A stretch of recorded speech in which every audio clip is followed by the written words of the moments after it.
Bonjour à vous, j'espère que vous allez bien.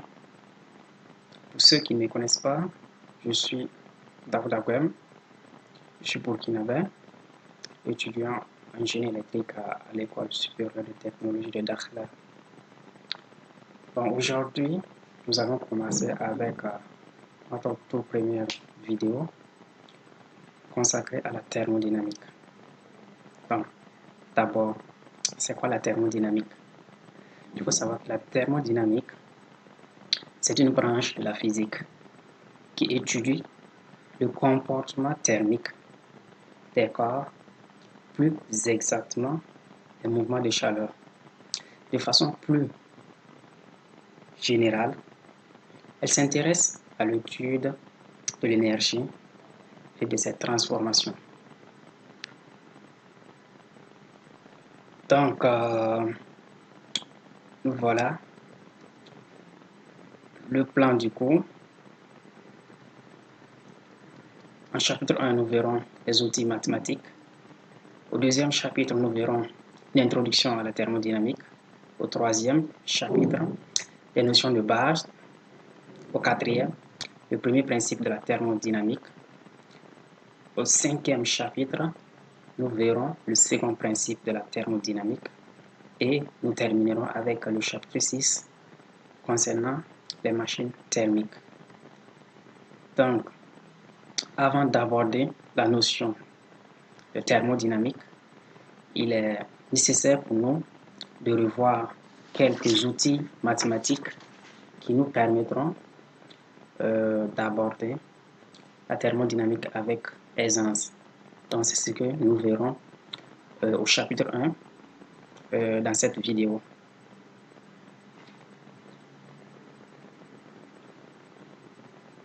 Chapitre 1.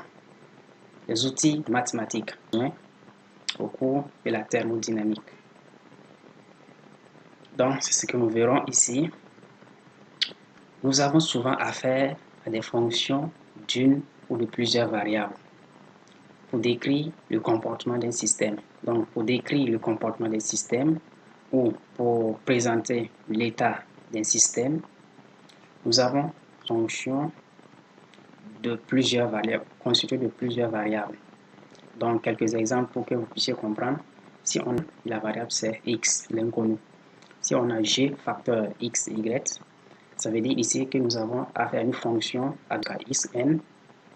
Ça veut dire que nous avons une fonction à n variables, x1, x2, jusqu'à xn.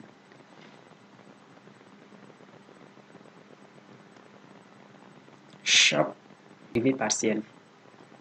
C'est important de revenir là-dessus parce qu'en thermodynamique, on utilise beaucoup les dictons. C'est simple, ne vous en faites pas. On revient sur les fonctions à une seule variable d'abord, avant d'entamer les fonctions à plusieurs variables. Soit f de x, une fonction à une seule variable, définie de R vers R, qui a tout x associé f de x. Donc sa dérivée au point x0 est notée f' de x0, tout le monde le sait, tel que f' de x0 est encore égal à la limite lorsque x tend vers x0 de f de x moins f de x0 sur le x moins x0. C'est encore égal à le différentiel de x0 sur d de x. Donc, sa différentielle d de f x0 est d de f x0, donc ça fait f' de x0 d de x. Donc ici, il faut retenir cette formule, la différentielle d'une fonction, c'est la dérivée de la fonction multipliée par le d de x. C'est une fonction avec une seule variable x. Donc nous verrons le premier exemple. On nous demande ici de calculer la différentielle de la fonction suivante. Donc f de x, ça fait 4x carré plus 3x plus 6. Donc d'abord, il faut dériver la fonction. La dérivée, ça fait, puisque la dérivée de 6, ça fait 0, comme c'est une constante. Mais la différentielle, c'est égal à la dérivée de la fonction fois p de x. Donc c'est ça, voici le résultat. On continue. À présent, les fonctions à deux variables. soit f de x, y. Quand notre fonction f varie, ici nous avons trois possibilités. Le x peut varier et le y demeure constante. Donc en ce moment, on a une dérivée partielle de f. Donc on a une dérivée partielle, donc c'est pas la notion de dérivée totale puis de dérivée partielle. Donc c'est ici. Partiellement, f varie en fonction de x, le y étant une constante. Ici, nous avons une possibilité, un autre cas où le y varie, mais le x est une constante. Ça, c'est comme ça on note la dérivée partielle de f par rapport à y, et le x étant une constante. Et là, le x et le y peuvent varier en même temps. Assumons par le différentiel de f, ça fait la dérivée partielle de f par rapport à x quand le y est une constante, d de x, plus la dérivée partielle de f par rapport à y, le x étant une constante, donc d de y. Donc, si on demande de calculer la différentielle d'une fonction à deux variables, à trois variables, c'est simple. Ici, vous prenez les dérivées partielles par rapport à un inconnu en gardant les autres constantes. Ensuite, vous les additionnez.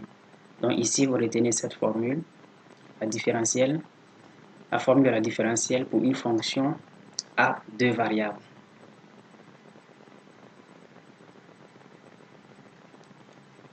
Donc, c'est la formule que nous venons de voir.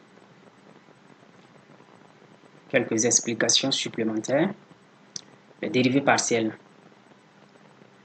de f, la dérivée partielle de f par rapport à x, et le y étant une constante. Si on met le y ici, ça veut dire que c'est le y, on considère le y comme une constante et on s'intéresse seulement à dériver f par rapport à x. C'est comme dans notre fonction, on a une seule variable x, mais on considère le y comme une constante, comme 1, 2, 3, comme cela. Voilà. Ici aussi, c'est la dérivée partielle de f par rapport à y, maintenant en considérant le x comme une constante. Donc ici, on peut avancer. Deuxième exemple. Donc, on nous demande de calculer la différentielle de la fonction f de x, y ci-dessous. Donc, voici la fonction. D'abord, il faut dériver. Dérivées partielles sont. Donc, on va commencer d'abord à dériver par rapport à x en considérant le y comme une constante. Donc, ici, nous avons comme le y est une constante, le y va rester comme c'est une multiplication. Ici, on aura 5 plus 16x. Ça fait 0. Donc, ça fait 5y plus 16x, y. Et puis, la dérivée de 7x, ça fait 7. Donc, ça, c'est la dérivée partielle de f par rapport à x en considérant le y comme une constante. Deuxième cas, on va dériver maintenant f par rapport à y, cette fois-ci en considérant le x comme une constante. Vu que le x est une constante, ici, ça ne va pas changer. Maintenant, on aura seulement que 5x plus 8x carré plus 1. Ça devient 1. Et puis la dérivée de 7x, ça fait 0, puisque nous avons considéré le x comme une constante. Donc voici le résultat. Maintenant, la différentielle, la question, pour répondre à la question qu'on nous avait posée, la différentielle de f, ça fait la différentielle, la somme des dérivées partielles. Donc on prend ça, multiplié par d de x, puisqu'on a dérivé par rapport à x, plus ce résultat fois d de y, puisque nous l'avons dit par rapport à y. Continuons, cette fois-ci avec une trois variables, excusez-moi, x, y et z. Donc f de r puissance 3 vers z. Ici, nous avons trois possibilités également de dériver.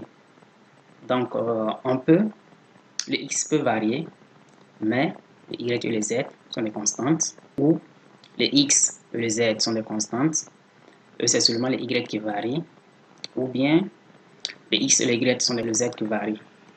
Donc, ici, ce sont des dérivées partielles. Ici, on dérive seulement la fonction f par rapport à x en considérant le y et le z comme des constantes. Ici, c'est par rapport à y, on considère x et z comme des constantes. Et ici, par rapport à z, on considère le x et y comme des constantes. Donc, la formule maintenant de la différentielle ici, ça fait la somme. Ça, plus ça, plus ça. Maintenant, puisque nous l'avons dérivé par rapport à x ici, on met d de x. Ici, par rapport à y, on met d de y. Et puis ici, par rapport à z, on met d de z. Troisième exemple, on nous demande de calculer la différentielle de la fonction suivante. Donc, vous pouvez mettre la vidéo sur pause et puis essayer de calculer cette différentielle. C'est simple. On part pas à pas. On va dériver par rapport à x en considérant les autres comme des constantes. Donc ici, on aura z, on aura 2xz plus 4x, pardon, plus 4y. Ça devient 0. Donc 2xz plus 4y. Ensuite, on va dériver la fonction par rapport à y en considérant le x et le z comme des constantes.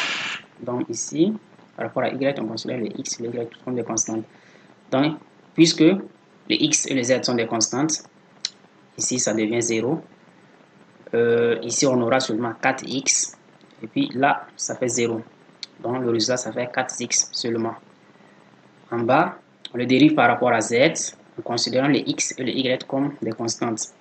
Donc, puisque les x et les y sont des constantes, sa dérivée, ici on carré, ici ça fait 0, puisque les x et les y sont des constantes. Et là, ça fait 3 carré plus 3z carré. Donc, c'est facile ici. Maintenant, le résultat de la différentielle, prenez ça de 2z. Voilà, ce qui est en bas.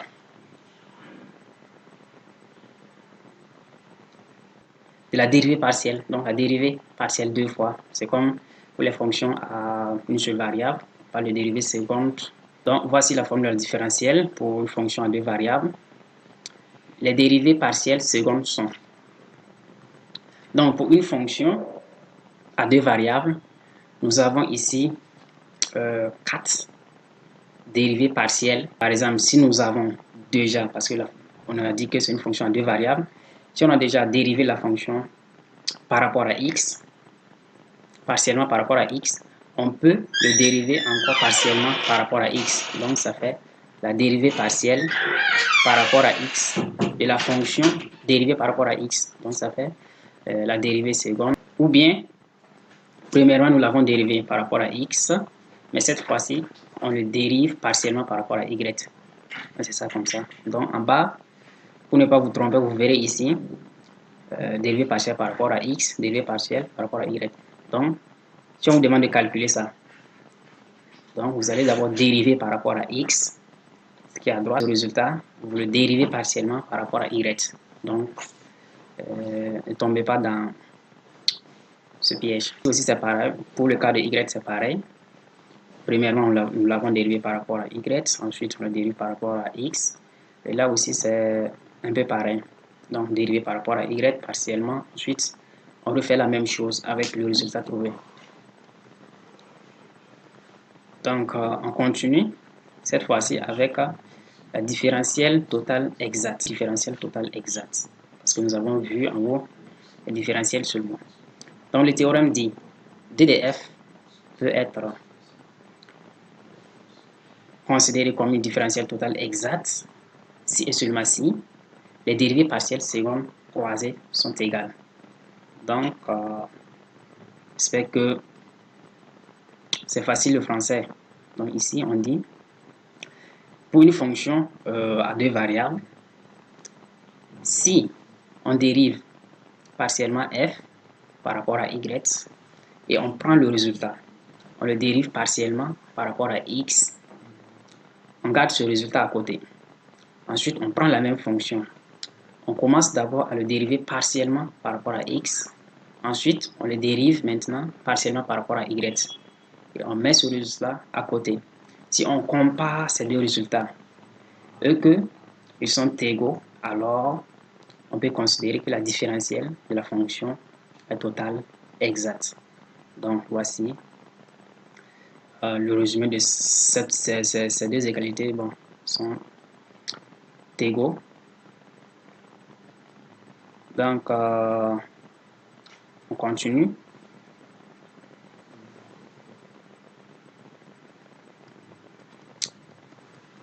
Un petit tableau ici. Soit W, une fonction différentielle quelconque. Donc, il y a deux possibilités pour W. C'est une différentielle, bien sûr. Ici, il y a deux possibilités. Soit les différentielles totales exactes, soit elle ne l'est pas. Si les différentielles totales exactes, c'est que on peut le noter par DDF. Dans les cas contraires, on va le noter par ce symbole. Donc, lorsque en bas, vous verrez que la chaleur, le travail, lorsqu'on veut noter la différentielle, on utilise ce symbole. Donc, si la différence totale exacte, c'est que le théorème est vérifié, qu'on vient de voir, c'est-à-dire les dérivées secondes partielles croisées sont égales. Dans le cas contraire, le théorème n'est pas vérifié. C'est-à-dire si le théorème n'est pas vérifié, c'est que ce n'est pas une différentielle totale exacte. Ici, on dit que la fonction est une fonction d'état. Ici, elle ne l'est pas. Et là, la DDF ne dépend pas du chemin suivi. Mais ici, la fonction dépend du chemin suivi. Donc, nous verrons tout ça en bas, vers chapitre 2 ou chapitre 3 comme cela. Les systèmes qui dépendent du chemin suivi et d'autres n'en dépendent pas. La forme différentielle suivante est-elle exacte? Donc, on nous donne une forme différentielle totale. Une différentielle est totale exacte si les dérivées secondes croisées sont égales. Donc ici, c'est simple. Par exemple, nous avons W avec y z carré d de x plus z facteur x y plus facteur 2x yz plus 2z plus y d de z. D'accord. Ici, lorsque vous voyez ça, d de x, ça veut dire que ça, cette fonction, le yz carré, a été d'abord dérivé par rapport à x. Ici, vous voyez d de y, c'est-à-dire cette partie a été d'abord dérivée par rapport à y. Et ici, vous voyez d de z, c'est-à-dire que ça a été dérivé par rapport à z. Donc, ce qui est simple, c'est ce qu'on va faire ici. Puisque ils ont déjà dérivé ça par rapport à x, on va le dériver cette fois-ci par rapport à y et ensuite par rapport à z. Ensuite, vu que ici, ça a été dérivé déjà par rapport à y, on prend ce résultat, on le dérive par rapport à x et ensuite par rapport à z. Et ici, on va le dériver par rapport à x et y. Ensuite, on va comparer les résultats. Donc, si nous prenons ça, cette fonction, on le dérive par rapport à y, ça donne z carré. On prend maintenant cette fonction, on le dérive par rapport à x, ça fait z carré. Donc, nous avons ici z carré qui est égal à z carré. Ça veut dire que la différentielle ici, elle est totale exacte. Donc, on peut continuer avec les autres pour s'assurer vraiment qu'elle est totale exacte. Ici, nous avons maintenant d de x. On a dérivé d'abord par rapport à x. Ensuite, nous avons dérivé par rapport à y. Là, nous avons dérivé d'abord par rapport à y. Ensuite, nous avons dérivé par rapport à x. Donc, ça fait z carré. Donc, c'est identique. Et là aussi, nous avons 2yz, 2yz. Ici, nous avons 2xz plus 1. Alors, W est une différentielle égale à DDF. Donc, nous allons essayer maintenant de rechercher cette fonction. Donc, c'est quelle fonction W comme différentielle totale exacte. Et là, voici la procédure. Soit U, une fonction différentielle. U, ça fait M, x, y, d de x, plus n, x, y, 2 de y. Existe-t-il une fonction u de x qui fasse en sorte que l'on ait n de x de y à x, n, ça fait la dérivée partielle de y par rapport à y. Pardon, la dérivée partielle de u par rapport à y. Et que cette fonction peut s'écrire sous. Donc, on se demande est-ce que il existe une fonction u telle que elle soit totale exacte, qu'elle respecte cette formule.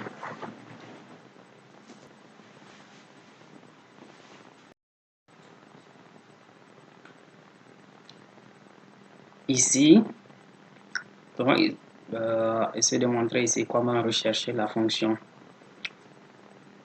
Et alors, u de x, la solution recherchée.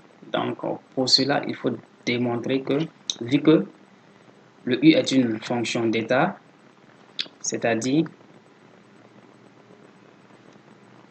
si nous prenons les dérivées secondes partielles, seront identiques. Voilà, si on prend la fonction u, on le dérive par rapport à y d'abord, ensuite on prend le résultat, on le dérive par rapport à x, serait identique à si on prenait u, on le dérive par rapport à x, e, on prend le résultat, on le dérive par rapport à y. Donc les dérivées partielles croisées doivent être égales, puisque c'est une fonction, une différentielle totale exacte. Comment y procéder? Procéder pour retrouver le u de x. Donc il faut d'abord vérifier si la différentielle est totale exacte. Dans ce cas, on considère le y comme une constante. Si y est une constante, c'est-à-dire la dérivée de d de y, ça fait 0. Donc d de u serait également, va rester m fonction de x, y, d de x.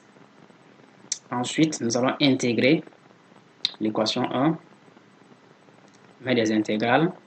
Donc u de x, on obtient ici u de x, y, ça donne l'intégrale de m de x, y, d de x, plus L en fonction, plus une constante. Voilà, puisque nous avons considéré y comme une constante, cette constante va dépendre de y ici. Donc, puisque nous avons m de x ici, m, donc on pourrait avoir la solution et la dérivée. Il reste seulement à chercher la valeur de la constante. Donc, pour retrouver la valeur de la constante, nous allons dériver cette équation, l'équation 2, par rapport à y. Donc, la dérivée de L de y par rapport à t de y, plus la dérivée partielle de cette fonction par rapport à y, va nous donner le n de x, y, puisque si on dérive le u par rapport à y, ça va nous donner n. Voilà. Et là, on obtient la valeur de L de la constante. Donc, on retourne ici maintenant. On prend le u, puisqu'on a dérivé de ça, plus ça, et puis on retrouve facilement la fonction demandée. Voici un x d de x plus facteur 1 plus x carré y d de y. Donc, en appliquant la procédure citée précédemment, montre que d de u, cette partie, ça a été d'abord dérivé par rapport à x. Donc, on va dériver maintenant par rapport à y, constante. Donc, par rapport à y, on aura ici 2 y x de y x. Et puis là, on dérive, puisque ça a été déjà dérivé par rapport à y, on va la dériver par rapport à x maintenant. Donc, la dérivée de 1x carré, ça fait 2x fois ce y. Donc, on aura 2xy. Donc, ici, on a 2xy passés sont égales. Donc, 2 de u est bel et bien une différentielle totale exacte.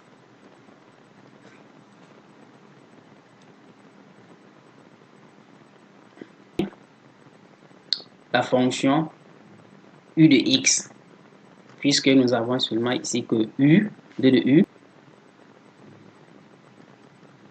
Donc, vous appliquez seulement la formule. C'est simple. Par exemple, on prend y, 2y, ça fait 0. Donc, le u va nous donner seulement l'autre fonction. Et puis, lorsqu'on intègre la fonction, on obtient ça. Bon, utiliser la formule, le résultat. Voilà, voici le résultat u de x ici. Bon, nous sommes à terme de la vidéo. Si vous avez des questions ou bien des suggestions, faites-nous part en commentaire. J'accueillerai avec plaisir. Merci.